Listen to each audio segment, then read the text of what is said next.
Right, should be recording. Just wait for the yeah, there we go. Okay, so we are recording. Lovely. Okay, so good evening, everybody. Somebody else joining us. Are you able to admit people, Catherine? Or sorry, say again. Are you able to admit people, or is it just me that's got the admin? I think it's just you. I'm sorry. Okay, I think it's just you. That's fine. No, I can see them as they pop up. So, Good evening to the last person that's just joined us. My name is Anna Earle. I'm a registered nutritionist with NutriVival, and I'm also a former police officer with Essex Police.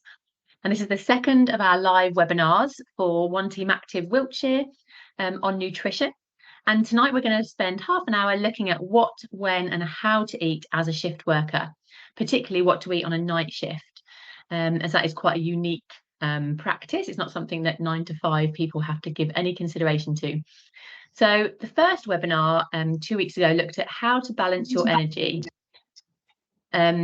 with the right food choices. So it was I think it was 3 weeks ago because we just had a half term, haven't we?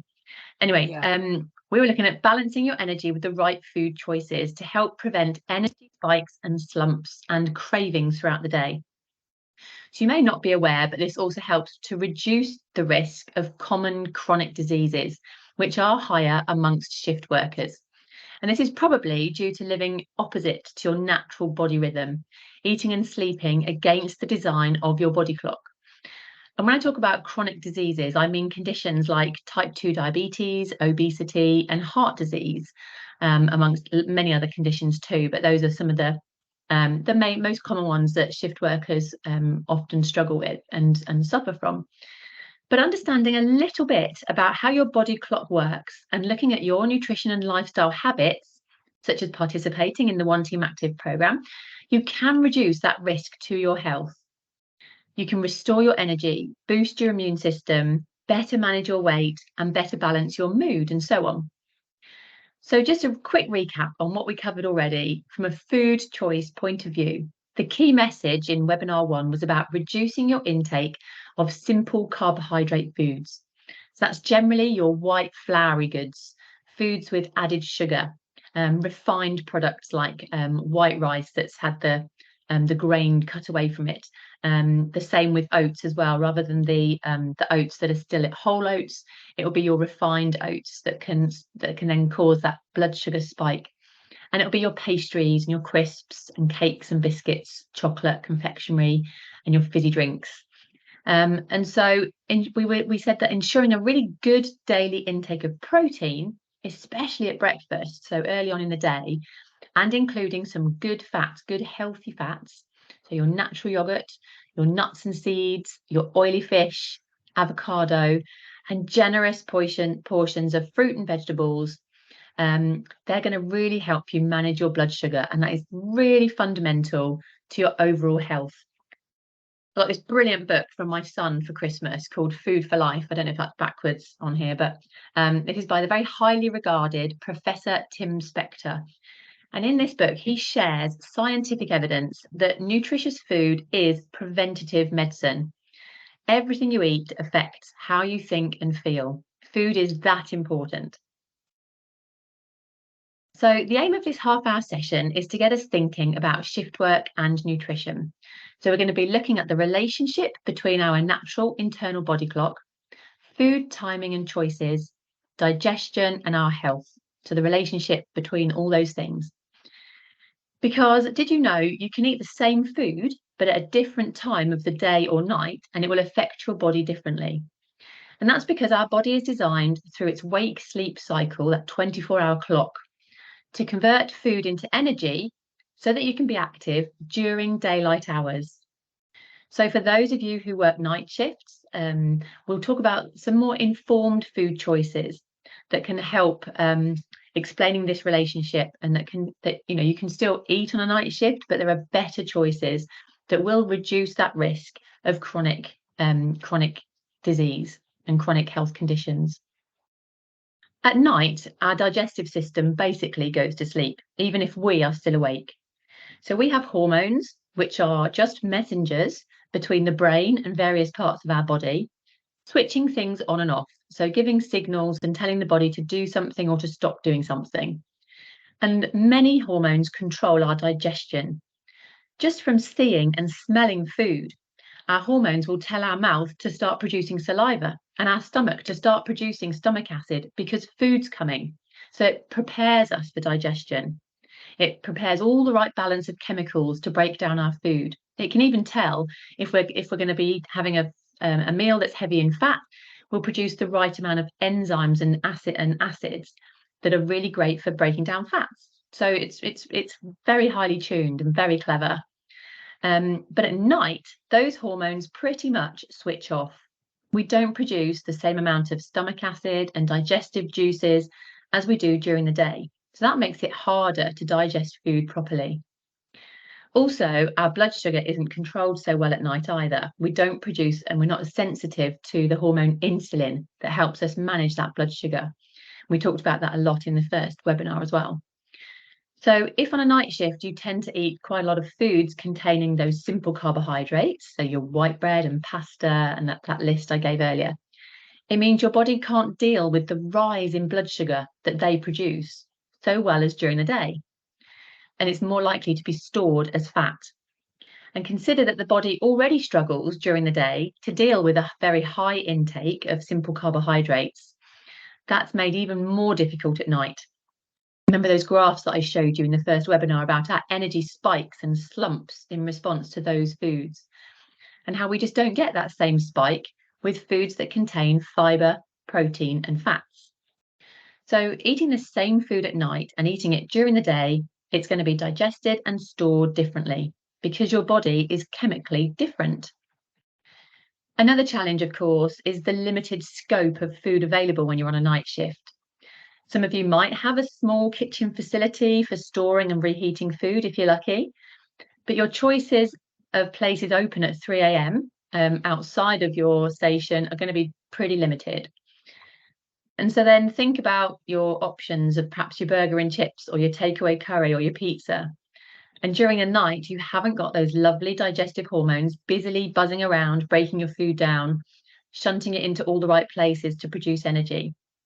So trying to digest food that is high in sugar, fats, and processed foods can be a root cause of some common gut symptoms that many shift workers experience, such as indigestion, wind, bloating, constipation, and your typical IBS type symptoms. And then add to that your caffeinated or your energy drinks to keep you awake and stimulated. We're putting our bodies under quite an unnatural strain with these choices at night time.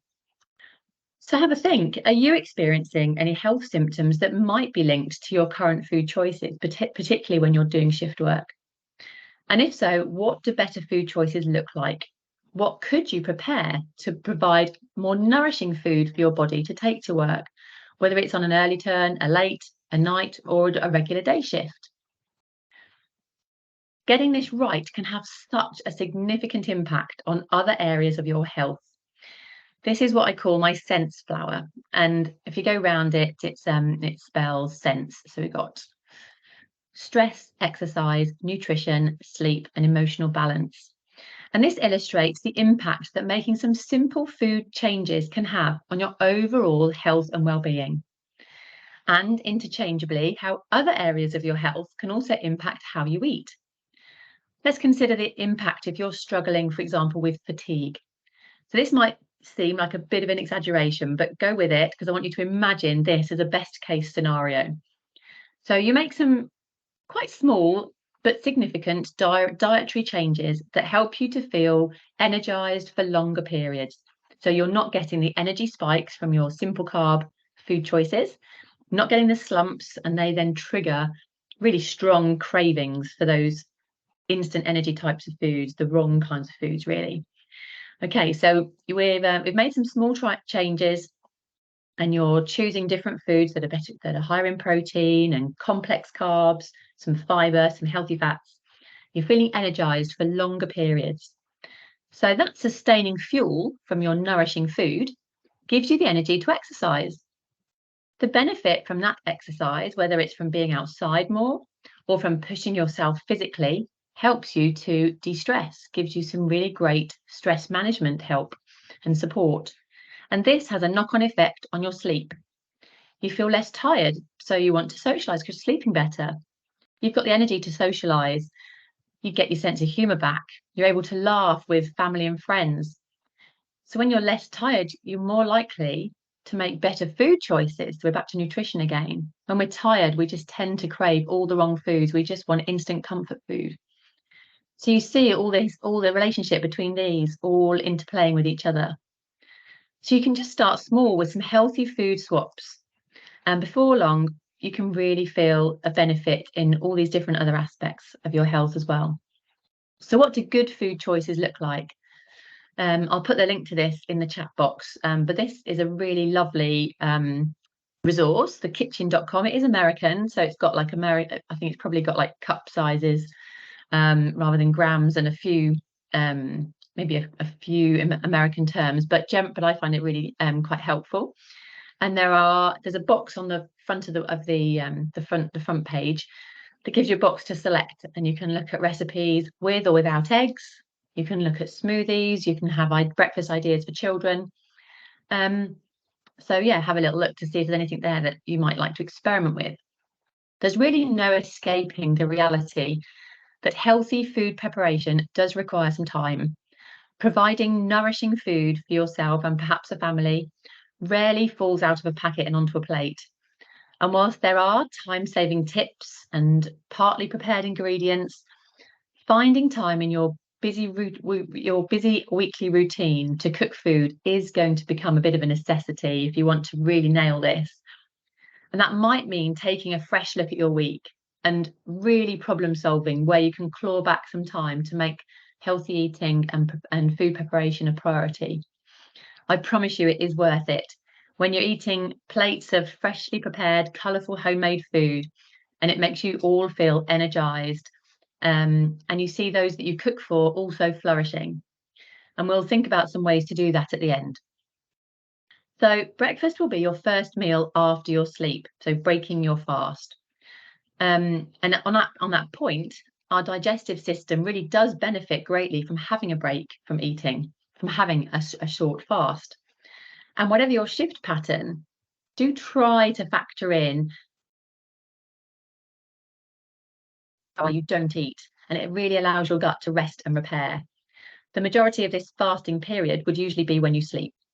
And so this is sometimes a practice referred to as intermittent fasting, and it can be really helpful with blood sugar and weight management and gut health.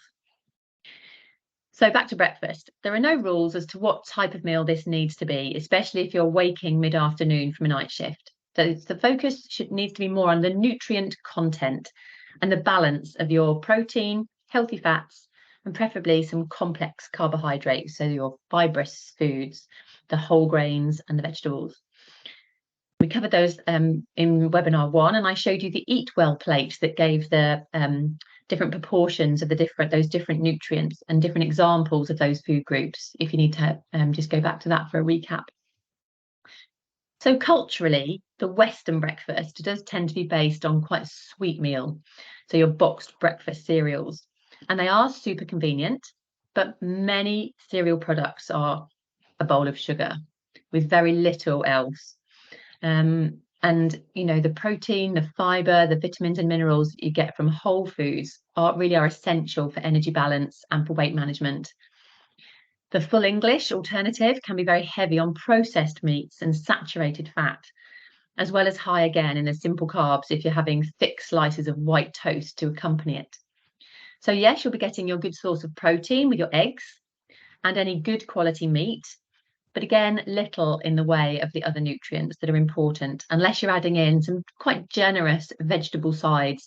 So your mushrooms, some tomatoes, some spinach, maybe, for example, and preferably not all fried.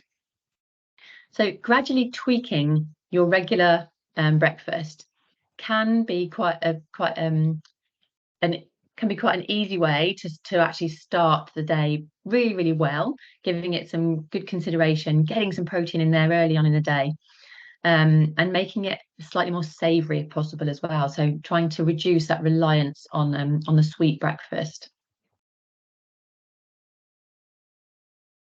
So food with protein keeps you fuller for longer. You will have much more sustained energy rather than the spikes and the slumps. So as a result, you're less likely to have those powerful cravings for sugary snacks and for caffeine as a pick-me-up. So examples of some different protein foods. So we've got eggs there, which I've mentioned, which are a brilliant way to start the day. Oats as well, particularly whole oats. But even with oats and milk, you can still get an energy spike there. So we might be looking to add nuts and seeds or some fruit to porridge as well, just to make that even more nutritious. Nuts are a great addition to a wholesome breakfast. They'd be unsalted, as are seeds that can just be sprinkled onto granola or porridge, as I said. You can also add those to a low sugar flapjack recipe to add nutrient content for a healthier snack. And these foods, these proteins, a lot of these also contain healthy fats. And healthy fats support your brain health, so that will impact your mood, as well as supporting your joints. And then they also contain fiber. So the nuts and seeds and oats also contain fiber. That really helps to regulate our bowel movements if you do experience constipation. And again, that's quite common, particularly with night shift workers. And then we have yogurt. Yogurt is a great source of protein and a healthy fat. Really great for gut health too. But we would recommend that we stick with the natural yogurt, so plain yogurt, and then just add your own fruit for flavour rather than buying the different fruit flavours that can be very high in sugar. So you could just blend up some frozen berries or something like that, or just chop some, or put a bit of stewed apple in, or whatever you want, some slices of banana, whatever is your favourite kind of fruit.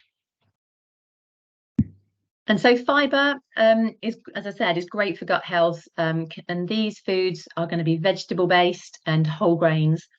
They're going to contain vital vitamins and minerals that have so many roles in keeping you healthy. So with those, we're thinking of just adding portions of vegetables wherever you can to breakfast, which can seem a little unorthodox for the Western breakfast. But, once you've done it for a little while, it can soon becomes a new habit and becomes less strange. I'm thinking of that even for sort of late meals later in the day as well, just adding in those portions of vegetables any way you can so that you get at least your 5 a day. 5 a day needs to be your minimum amount. And I said in the first webinar that shift workers typically only have 2 to 3 portions of fruit and vegetables per day. So we really want to be looking at 5 as a minimum, and just getting used to adding an extra portion of veg to a meal is a great way to do it.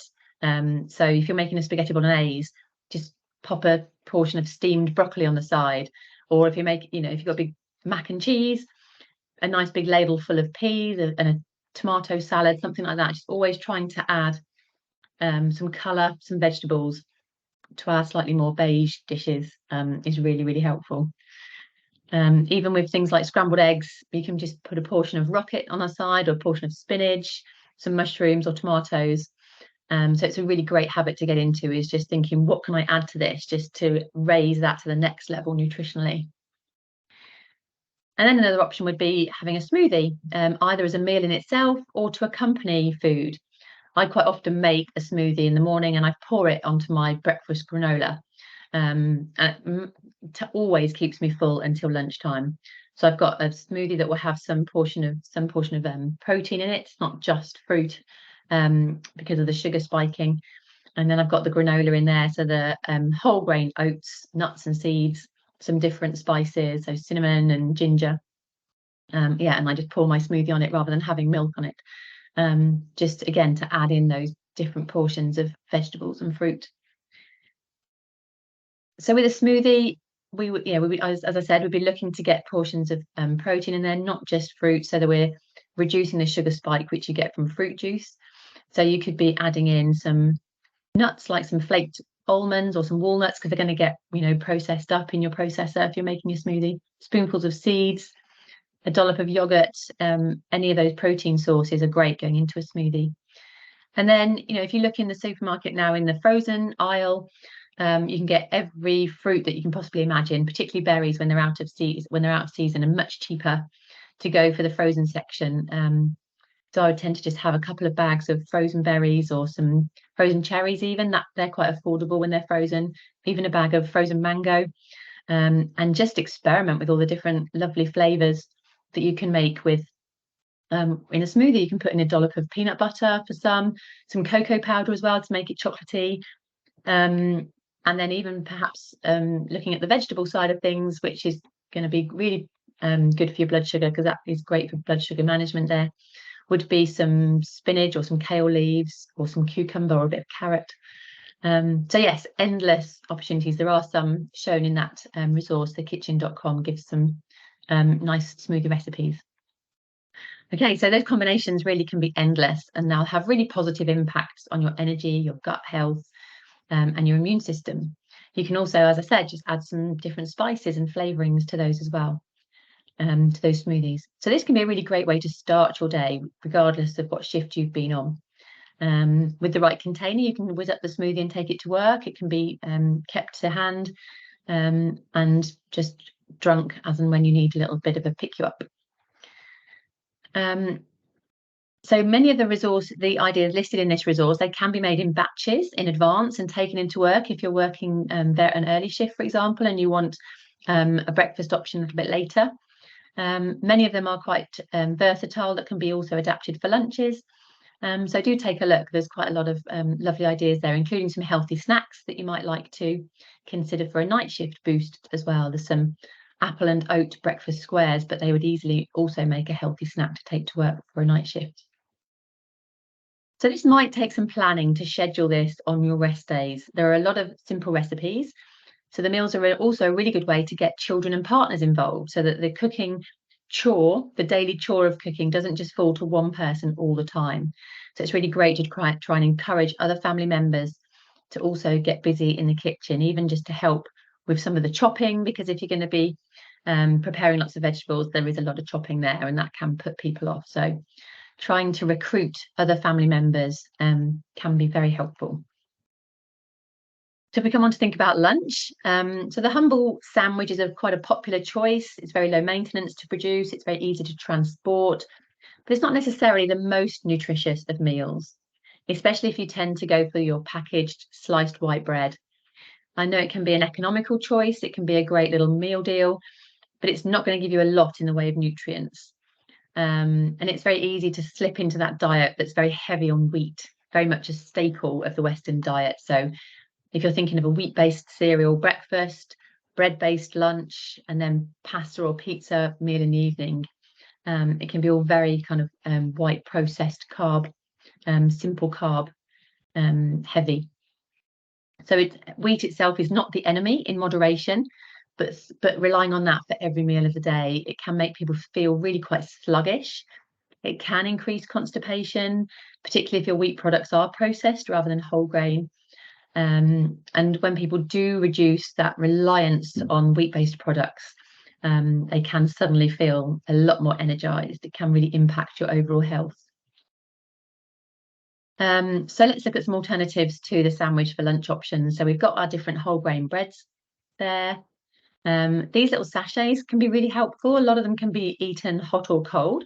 They can be added into salads. There are also different brands, not just Jamie Oliver, but there's also the Gourmet Merchant, I think it's called, and they're very often on offer in different supermarkets as well.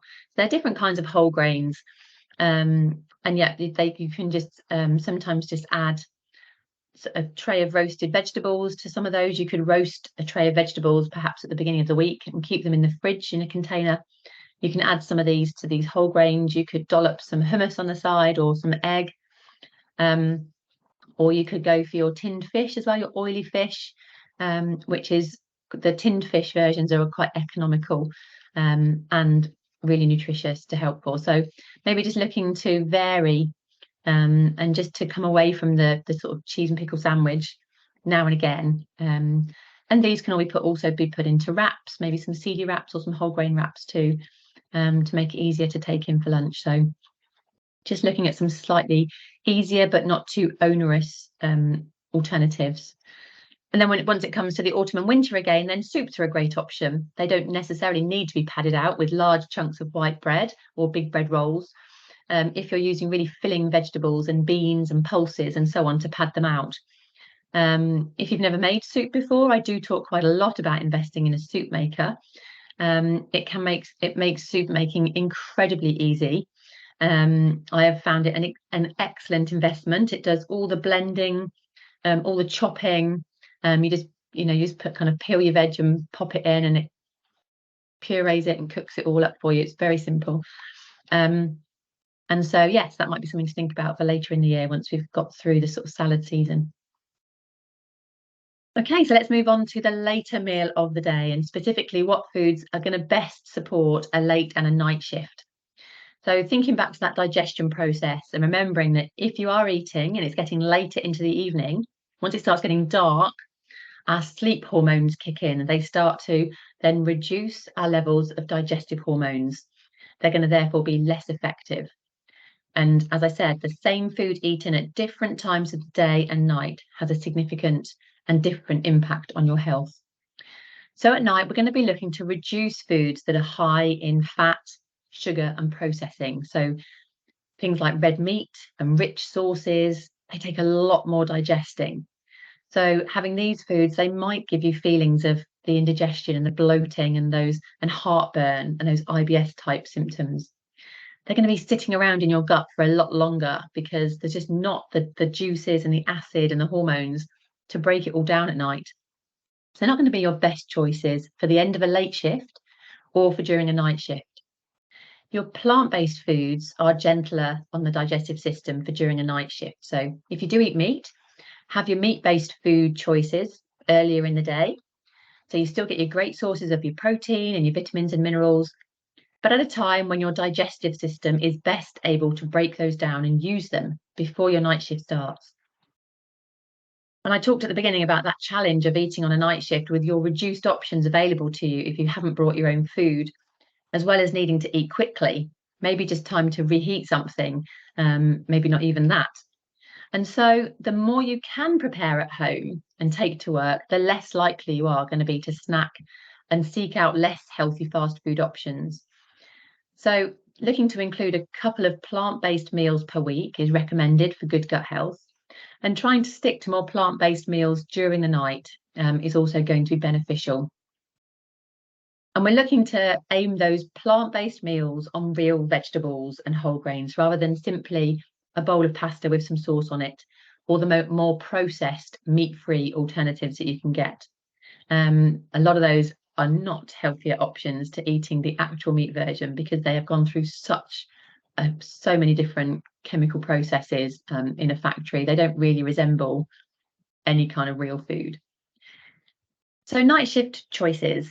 A recent study of night shift workers found that a meal with high protein at the start of the shift reduced the impact of raised blood sugar. So I know I go on about blood sugar balance a lot, but reducing those energy spikes and troughs with the constant demand for the insulin to keep that balance is really fundamental to a healthy diet. So a meal with a good source of protein before or right at the beginning of your night shift is a good idea. And possibly some plant protein if you're going into the night shift to help with the better digestion.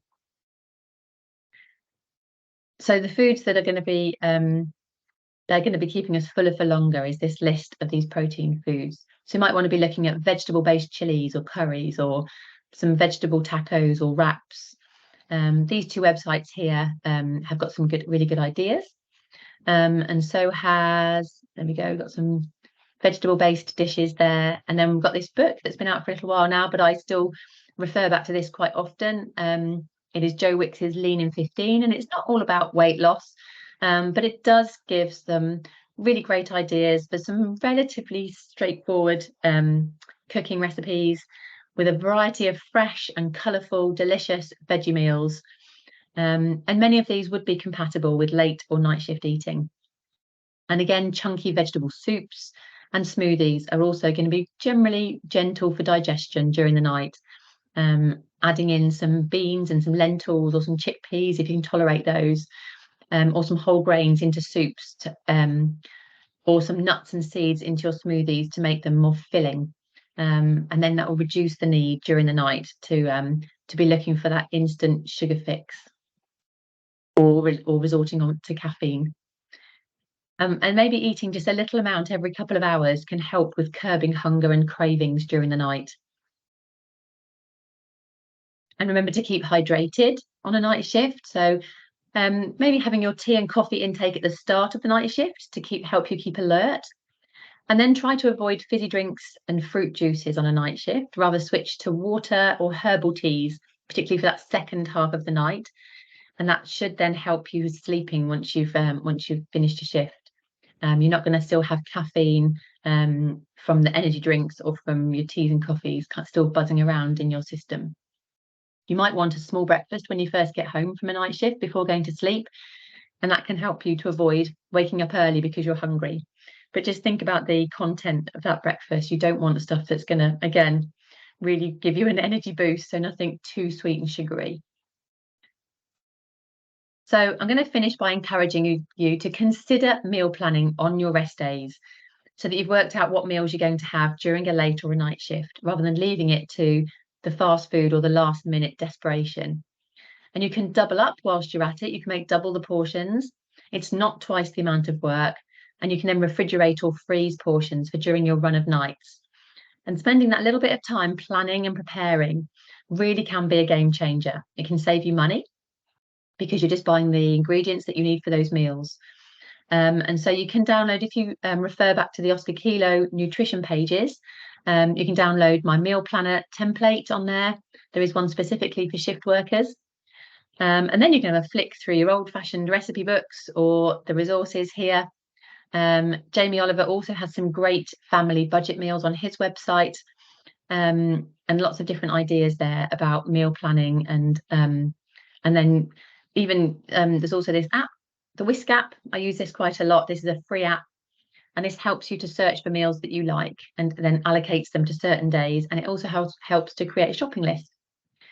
So yes, if you're not one for meal planning, I really highly recommend it, getting that established as a new habit. Even if it's just for the main meal of the day, not necessarily for the 3 meals, but even just that one main meal. So you can just dump that mental energy of what are we having tonight on a daily basis and having to go numerous times to the supermarket, but getting that planning done so you can choose a variety of meals across the week. Make sure you've got at least your 5 a day for each meal, and a great variety of colour and different veggies in there, your plant-based meals and so on. Maybe just takes like 15 minutes a week to sit down and plan that out, and can really help with succeeding in healthy eating. Okay, so sorry we have gone a few minutes over. Thought I probably would do. Sorry, once I get started, I get a bit excited. But I'd love to hear your thoughts and also take any questions before we finish this evening. So let me just stop sharing. There we go. Okay, so are there any questions from anybody or any comments at all that anyone would like to make? Annie, you talked about soup making, and I make a lot of my own soups and stews at home, but keep the vegetables small chunks, so quite chunky soups. Does using a soup maker actually reduce the nutritional value of vegetables? Because I know you were talking last week with the fruit, when you make smoothies and you blend it down, that it actually breaks down some of the content of the fruit. So I was just interested to understand whether with vegetables, whether it actually makes a difference to that nutritional value. Yeah, good question, Michelle. Thank you. So it doesn't make a big difference. It works for about the standard time taken from sort of start to finish is 20 minutes. So you put your chopped veggies in with your stock and whatever flavorings you want. It will start to heat that up. Once it's cooked everything, it then just blends it all up for the last minute or so. So it's not like really over cooking everything, and everything remains within that water. So it's not like you're then draining off water that you're getting rid of or anything like that. So generally they are considered to be a good healthy option for using different vegetables. And you can get ones that have a chunky option on there as well, so you can keep things chunky, or you can go for the smooth option.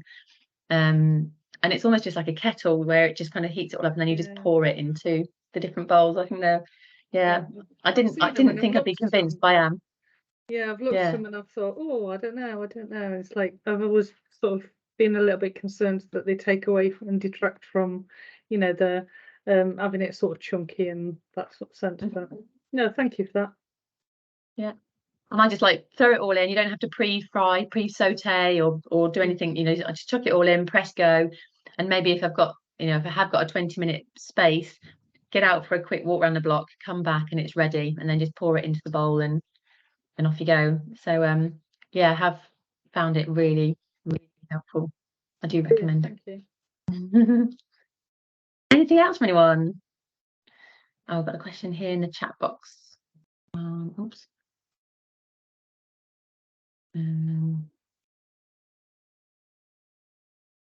Sorry, I'm just trying to have a look at the chat.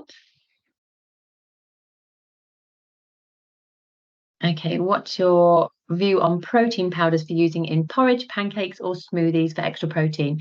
Yeah, protein powders can be a really good option for getting some extra protein in, particularly if you, if you like work out a lot. Sometimes it can be recommended for, you can get ones that are compatible with different sort of life stages, so teenagers or for people that work out, or for menopause sort of type phases and so on. So different ones to support, and you do get a huge variety of quality. So you kind of do get what you pay for a bit. I think sometimes you can get it just from food, just from getting the right foods in. So just adding in, like to a smoothie, you could add in a scoop of oats, some seeds and nuts, and I think that is sufficient for most people. But if you, for whatever reason, feel that you need that extra protein, then it can be a really good boost. Yes, hope that's answered that question, Toby. Thank you. And thank you, Tracy, for the comment on lunches. So hopefully that's given you some ideas of things to try there. Okay, great.